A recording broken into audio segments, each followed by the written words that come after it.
Part 1. You will hear a man inquiring about swimming lessons. First, you have some time to look at questions 1 to 6.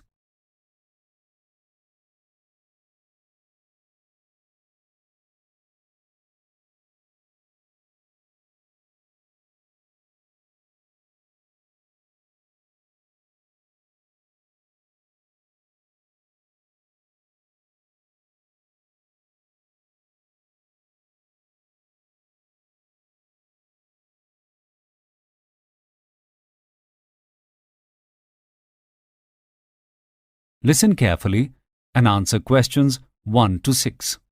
Good afternoon, Shepperton Baths. Hello. I was wondering if you have swimming lessons on weekdays at your facility? Yes, we do. For adults and children. Which would you like? Well, it's for me actually. So, for adults?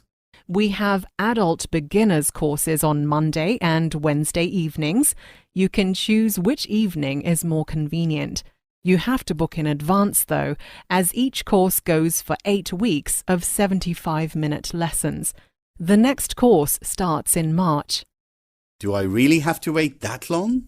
I'm afraid the January-February courses have already begun, and we don't allow beginners to join a course once they have already started. Oh dear. I made a New Year's resolution to learn to swim, and I'm feeling very motivated right now, but I'm not sure how I'll be feeling in 2 months' time. I want to strike while the iron is hot. I understand. Perhaps you could book one of our trainers for private lessons. Then you can have lessons whenever and as often as you like. What's the difference in price?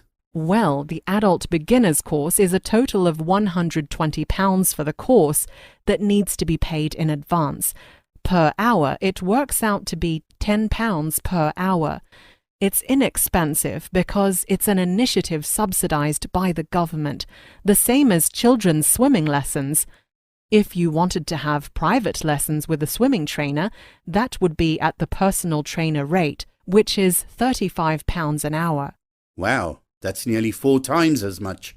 Yes, perhaps you should wait until March. It might be a bit warmer then too. What do you mean? Isn't the pool heated? Of course it is. It's kept at 28 degrees Celsius all year round. It's just when the weather is chilly it might be less pleasant getting in and out of the water. Oh, I see what you mean. I still think I'd like to start as soon as I can, though. I'm not really free in the evenings anyway, so I'd probably have to take the private lessons route, whatever time of year I start. It's never easy for me to get away from work early, so I'd prefer to have lessons very early in the morning, before I go to work. The swimming pool opens at 5:30 in the morning, and I am able to book lessons for you from 6 a.m. Would that be early enough? I suppose if I did an hour's lesson and then went straight to work from the pool, that would give me plenty of time to get to work by 8:30. I know there's a tube station near the swimming pool. Yes, there is. Robson Street Tube Station in only a 3-minute walk away. If I drove to the pool in the morning, would I be able to leave my car there all day, catch the tube back to the pool from work in the evening, and then drive home? Yes, we have free parking for swimmers. However, the car park closes at 10 p.m, so you would need to get the car out by then. I understand. I don't think that would be a problem.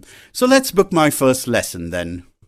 Before you listen to the rest of the conversation, you have some time to look at questions 7 to 10.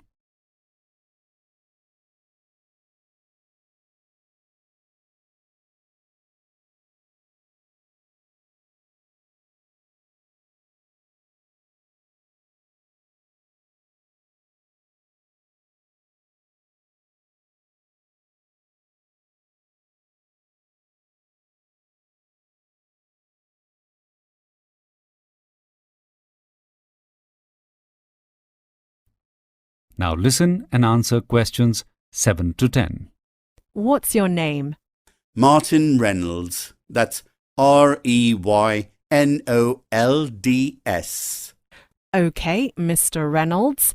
What day would you like to have your lesson? I can't believe I'm actually doing this after all these years. Next Tuesday, if possible, at 6 a.m. Yes, that will be fine. Your trainer on Tuesday will be Tony Butler. You just need to ask for him at the office. Tony's one of our most experienced swimming coaches.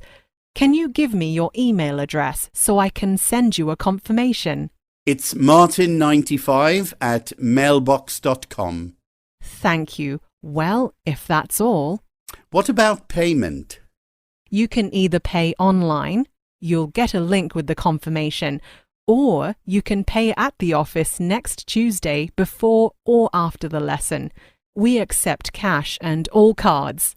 I'll pay with a credit card then. What else do I need to bring? You need to wear a swimming costume in the pool, of course, and flip-flops when you are walking around, and you will need a towel. Thank you very much for calling, and we look forward to seeing you on Tuesday. Thank you very much. Goodbye. That is the end of part 1. You now have half a minute to check your answers.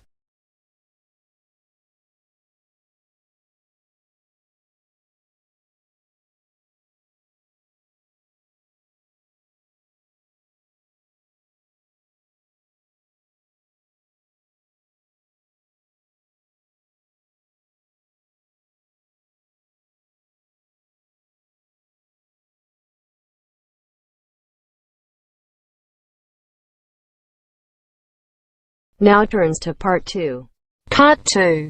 You will hear a woman talking about recording oral histories of elderly people. First, you have some time to look at questions 11 to 14.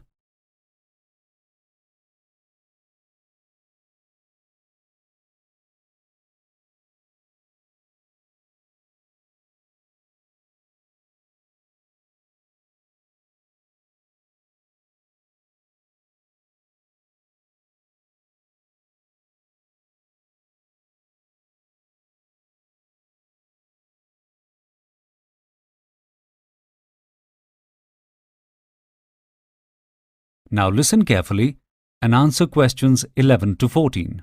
Today we have Vanessa Ward with us in the studio, who organises an oral history project for this local area. Welcome, Vanessa. Can you explain a bit more about what this project is? Yes, certainly.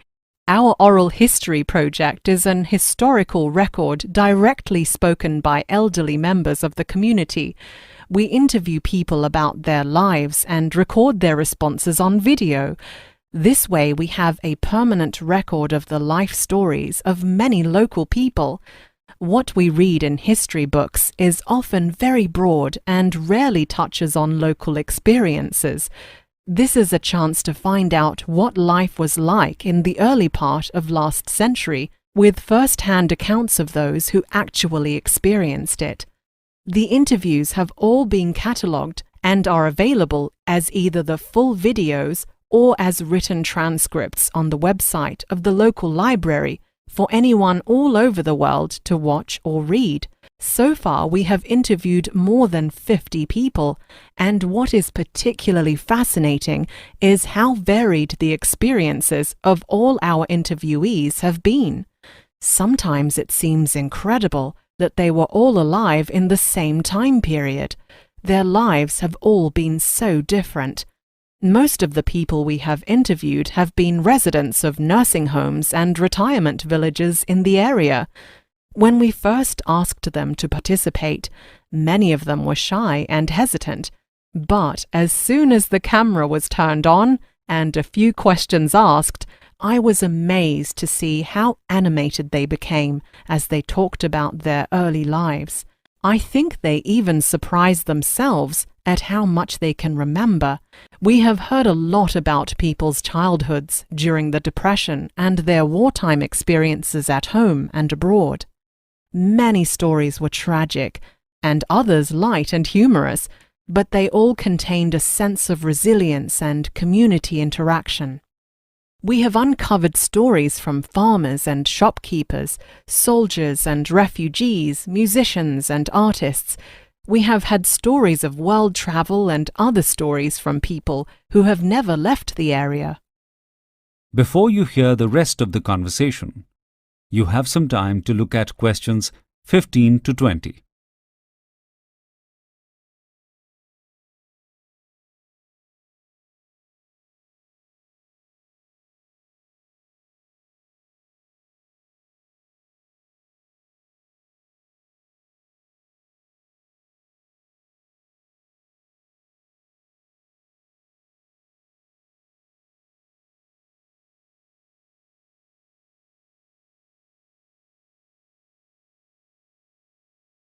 Now listen and answer questions 15 to 20. One of the most popular videos is the interview we did with Macy Johnson, who had been a suburban housewife and mother of 8 children, who revealed that in her youth she had been a dancer in a traveling troupe. She tells many funny stories and her memory is excellent.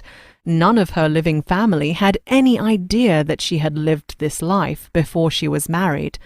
It came out for the first time during the interview. Another interesting video is an interview with Dr. Miles Sharp, who was the local doctor in the area for more than 50 years, some of it in the period before the National Health Service started. It is most interesting to hear how people coped back in the days before free medicine. We are continuing to add to our catalogue of interviewees, so if any listeners have family members that are interested in talking to us, we would be more than happy to interview them. It has been quite easy to find people who are living in institutions for the elderly, but we are keen to talk to people who are still living in their homes. These people are more difficult to get in touch with, but we would love to have them represented in the library as well. The process takes less than a day. A team of 3 people, the interviewer and 2 camera operators can record an interview very quickly. We have a set list of questions which we send to the interviewee a few days before the recording, so they have some time to think back and uncover their early memories. We also do this to make sure the interviewee doesn't have to worry that any of the questions might be embarrassing or controversial. The interviewee can mark on the list any questions that they do not wish to be asked. Each video is about 15 minutes long and completely unedited, except to jump from one camera angle to another. No one has ever said they don't want to do the interview. It seems we all have a desire to be included and remembered as part of history. That is the end of part 2.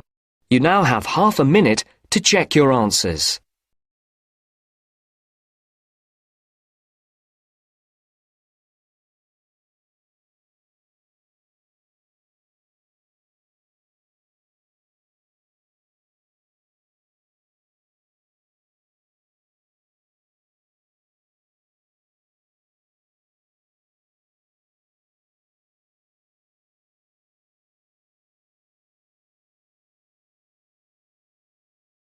Now turns to part 3. Part 3. You hear 3 students, Roslyn, James and Margie, telling their tutor about a music video they are making as a university project. First, you have some time to look at questions 21 to 26.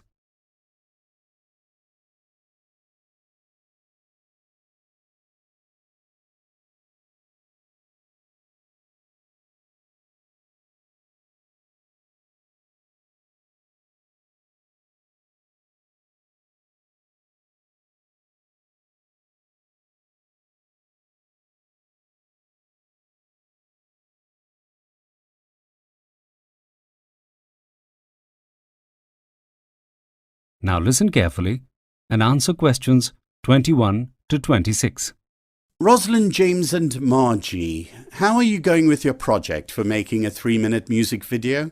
Have you chosen the music yet, Rosalind? Yes, Margie is in a band called The Breakdown, so we are using one of the songs written by the guitarist in the band. None of the band members were too keen on being in a video, but as Margie is the lead singer, our video can just feature her, and that should work fine, we think. How do you feel about that, Margie? Won't being cast in the video mean you do less work on it? I don't think so. I should be able to still be very involved, particularly helping James in the post-production process. What are your specific roles in the making of this video? James, you first. As there are only 3 of us, we all need to get involved in every part of the process. Margie has the most music experience, and especially as it is her brand's music we are dealing with, she is going to be controlling the whole vision of the project, how the images relate to the sound. Rosalind is going to be in charge on the day of shooting, but we will both be handling the camera and lighting. I'll be managing the post-production, though I expect the others to be heavily involved as well. How far along on the project are you so far, Rosalind? We are planning to shoot it next Tuesday, but we have pretty much completed post-production. The song itself was already recorded some time ago, so we haven't had any work to do there. Firstly, we got together to come up with ideas for the video. The music itself is a slow-tempo love song, so we decided the video should be a narrative rather than a series of special effects, which would be more suited to a fast-paced dance video. We thought the song had quite a country feel, and there is a lot of Celtic music elements, so we imagined it in a rural atmosphere. We thought it felt right to shoot it on an old farm in the fields. Then we decided that it might add interest if Margie was wearing historical costume. So we are setting the video at the beginning of the 20th century during the First World War. Before you hear the rest of the conversation, you have some time to look at questions 27 to 30.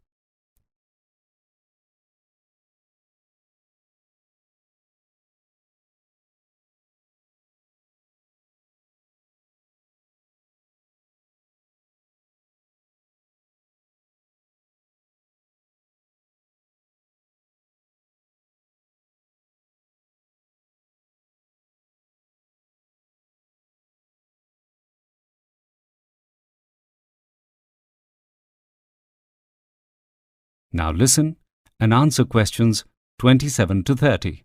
So, what is the story, if there is one, Margie? The woman is singing about her husband, who is away at the war. The song itself is about the fear of losing love, so it fits in quite well. To make it clearer, there'll be a letter from him and a photo of a man in an army uniform. Anyway, here is the storyboard that we have already done on this tablet here. As you can see, we have illustrated each shot we are going to do and marked how long it will be and at what point the cuts would come in. We have decided to use soft lighting and minimal camera work to convey stillness, and wide landscape shots to show the woman's loneliness. These marks here show the camera placement. The storyboard is very well done. I can clearly see where you are going with this. Where are you shooting the film? My uncle has given us permission to film it on his farm. Margie, you certainly have been a useful resource, providing the music and the location. We are making the most of what we have. The weather forecast says skies will be clear in the early part of next week, so we have booked a camera, light reflectors and stands, and some props and a costume for Tuesday. We are also bringing a portable speaker to help me if we decide I need to lip-sync any part of the song. We hope to film all day from very early in the morning. The benefit of using my uncle's farm as the location is that it is nearby and we can return if necessary the next day. But that would only happen if there were problems with the weather. After that, we will go into post-production by taking everything we have filmed into the editing suite here in this building. We have booked a computer with film editing software, and we are going to work on this all together. At that stage, we'll put together all the scenes in the order of the storyboard and add in any overlays, screen graphics, or effects at that time. So, when will you be able to show me a finished product? Hopefully in about 2 weeks. That is the end of part 3. You now have half a minute to check your answers.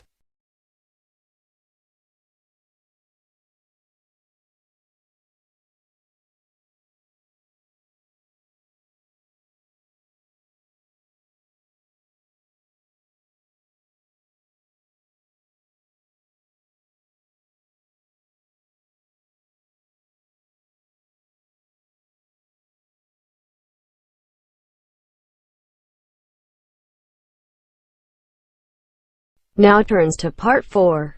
Part 4. You will hear a part of a lecture about NASA's use of fungi in construction in space. First, you have some time to look at questions 31 to 35.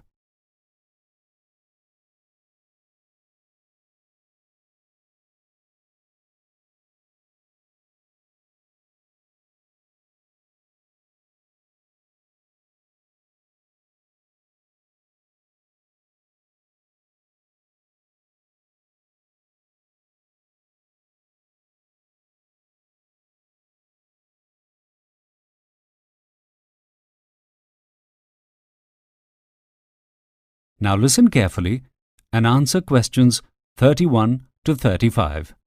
Science fiction often imagines our future on Mars and other planets as run by machines, with metallic cities and flying cars rising above dunes of red sand. But the reality may be even stranger and greener. Instead of habitats made of metal and glass, NASA is exploring technologies that could grow structures out of fungi to become our future homes in the stars, and perhaps lead to more sustainable ways of living on Earth as well. NASA is prototyping technologies that could grow habitats on the Moon, Mars, and beyond out of life, specifically fungi. Ultimately, the project envisions a future where human explorers can bring a compact habitat built out of lightweight material with dormant fungi that will last on long journeys to places like Mars. Upon arrival, by unfolding that basic structure and simply adding water, the fungi will be able to grow around that framework into a fully functional human habitat, all while being safely contained within the habitat to avoid contaminating the Martian environment. This research is part of a field known as synthetic biology, the study of how we can use life itself as technology. In this case, fungi. Fungus is a group of organisms that produces spores and eats up organic material, like the yeasts in bread or beer, the mushrooms in salad, the mold that may grow if you let that salad sit in the refrigerator for too long, or even the organisms that produce antibiotics like penicillin. But the part of a fungus you probably haven't seen is mycelia. These tiny threads build complex structures with extreme precision, networking out into larger structures like mushrooms. With the right conditions, they can be coaxed into making new structures, ranging from a material similar to leather to the building blocks for a Mars habitat. Before you hear the rest of the conversation, you have some time to look at questions 36 to 40.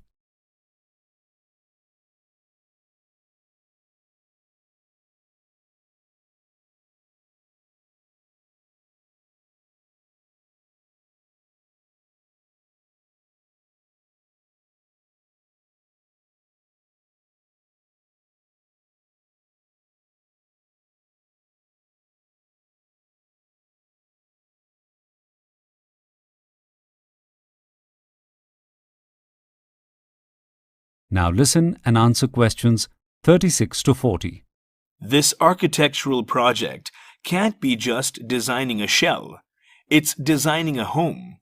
That home is more than a set of walls. It has its own ecosystem of sorts, with multiple kinds of organisms alongside the humans. It's designed to protect.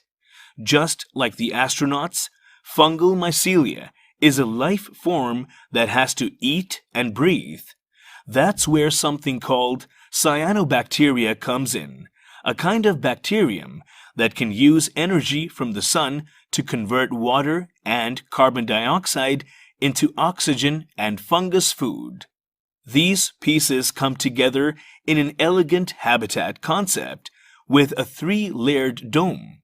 The outermost layer is made up of frozen water ice, perhaps tapped from the resources on the Moon or Mars.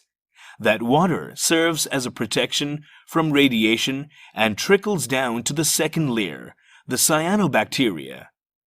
This layer can take that water and photosynthesize using the outside light that shines through the icy layer to produce oxygen for astronauts and food for the final layer of mycelia. The last layer of mycelia is what organically grows into a sturdy home, first activated to grow in a contained environment and then baked to kill the life forms, providing structural integrity and ensuring no life contaminates Mars and any microbial life that's already there. Even if some mycelia somehow escaped, they will be genetically altered to be incapable of surviving outside the habitat. But this is just the start. Mycelia could be used for water filtration and biomining systems that can extract minerals from wastewater, another project active in the NASA labs, as well as bioluminescent lighting, humidity regulation, and even self-generating habitats capable of healing themselves.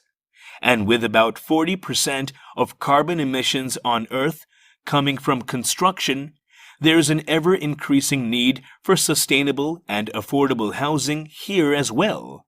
The harsh environments of the Moon and Mars will require new ways of living, growing homes instead of building them, mining minerals from sewage instead of rock, but by turning to the elegant systems of our own natural world, we can design solutions that are green and sustainable, whether on distant worlds or our own ever-changing Earth. Fungi could be what brings us boldly into the future.